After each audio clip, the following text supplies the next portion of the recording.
Alors, en direct du stand ado du Salon du livre de Montréal, je suis avec l'auteur Danielle Dussault qui vient de nous parler de son livre La vertu des guerrières.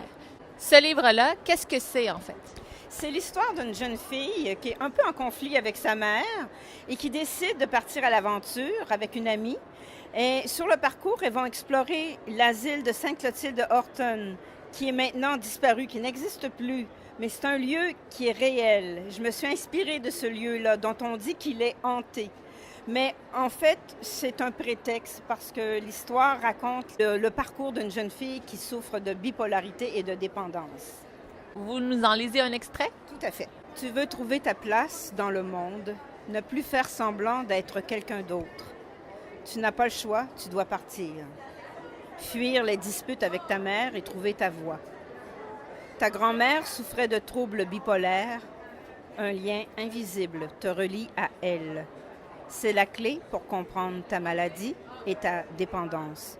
Tu iras jusqu'au bout, car le courage est la vertu des guerrières. Ça commence avec la lenteur.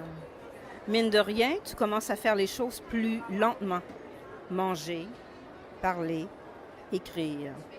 Quelque chose se met à ralentir, comme si la tristesse voulait prendre toute la place.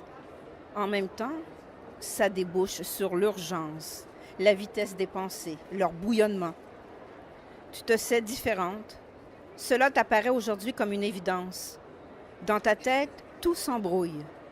Une voix s'affole. C'est la tienne. Tu veux être pareil à ces filles que tout le monde aime à l'école. Tu souhaites tellement leur ressembler et te fondre dans leur jeu que tu ferais n'importe quoi. Tu fais semblant d'avoir les mêmes goûts, leur assurance surtout. Tu aimes porter des vêtements semblables aux leurs, avoir, comme elles, des tas d'échanges avec des garçons inconnus. Seulement tu es seule dans ton impasse. Et tu ne le dis pas. Il t'arrive parfois le soir d'écrire des messages à toutes celles que tu admires sans obtenir de réponse. Tu n'es au fond qu'un petit point de rien du tout. Oui, tu te l'admets sans réserve à présent. Tu voudrais être pareille aux autres, mais tu es différente.